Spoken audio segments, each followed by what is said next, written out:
En el vídeo de hoy vamos a hacer crecer árboles de cítricos. Nos va a dar igual la clase que sea, porque este experimento de hoy sirve para todos ellos. El limonero, el naranjo, lima, mandarina, etc. Pero antes de comenzar con el abono de hoy, quiero recordarte que estás en el canal de Flores y Mariposas y que si todavía no te has suscrito, lo hagas ahora mismo para no perderte futuros vídeos muy interesantes que sacaremos en este canal. Asimismo, quiero pedirte que me dejes un me gusta a este vídeo, gracias. Bueno, para tener cítricos en maceta, pero a hacer lo que te explico en el vídeo y lo aplicas perfectamente a los cítricos, porque para que puedes tenerlos en maceta, en jardín o en huerto, da igual. Si en el país donde tú vives sueles tener temperaturas muy frías, es mejor que lo plantes en maceta. Pero si las temperaturas de invierno no son especialmente frías, lo puedes plantar tranquilamente en el jardín, donde además se desarrolla mucho mejor. Los factores para tener en cuenta con los cítricos son el abonado, el tamaño de la maceta, la iluminación, la poda, etc. Para comenzar, decirte que un árbol de cítrico simplemente es un árbol que le gusta los sustratos que contengan un poquito de acidez. Esto es importante tenerlo en cuenta a la hora de aplicar el sustrato. A estos árboles les encanta la iluminación solar, así que dale el máximo de horas de sol que puedas.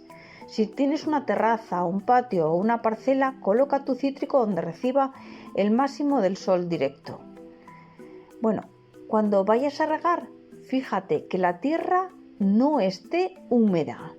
Es importante que no tengan demasiada agua, ya que esto podría pudrir sus raíces.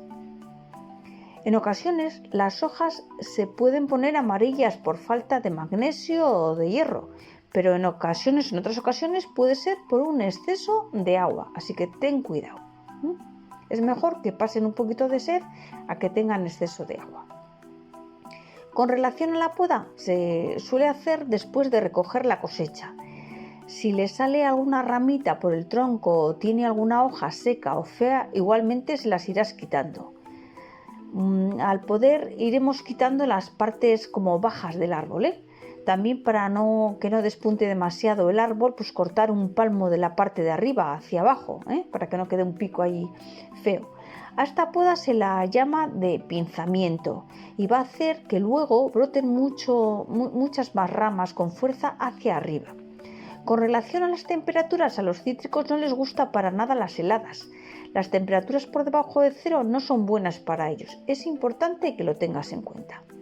A los cítricos les gusta la humedad al final en las zonas costeras, pero hay una humedad y a los cítricos les gusta eso, una vez por semana pues lo vamos a rociar con agua. Me refiero a humedad ambiental, no a humedad de la tierra.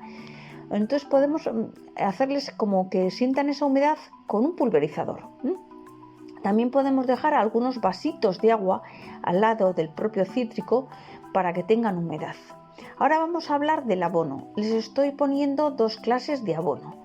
Por ejemplo, puedes dar a tus cítricos un sustrato universal que contenga turba, y para hacer que el sustrato de nuestros cítricos esté ácido, lo que vamos a hacer es que vamos a enterrar media cáscara de limón troceado alrededor del tallo del cítrico. Con la naturaleza es muy sabia, pues cuando tienes tu cítrico plantado en tierra, pues no necesitas hacer nada, ya que los frutos que se caen al suelo son los que van a dar a la tierra la acidez que necesita y van a conseguir bajar su pH. Pero si tu limonero o tu cítrico está en una maceta, sí será necesario que lo pongas. Y para el otro abono de cítricos que te digo, ya te he comentado en algún otro vídeo que lo que necesitan los cítricos son magnesio y hierro. Así que coloca en la tierra clavos oxidados y de esta manera se lo vamos a aportar. Ya ves que resulta fácil dar a un cítrico los cuidados que necesita. Bueno, espero que te haya gustado este vídeo, comparte con familiares y amigos que les pudiera interesar. Gracias por quedarte hasta el final y te espero en el siguiente. Un saludo.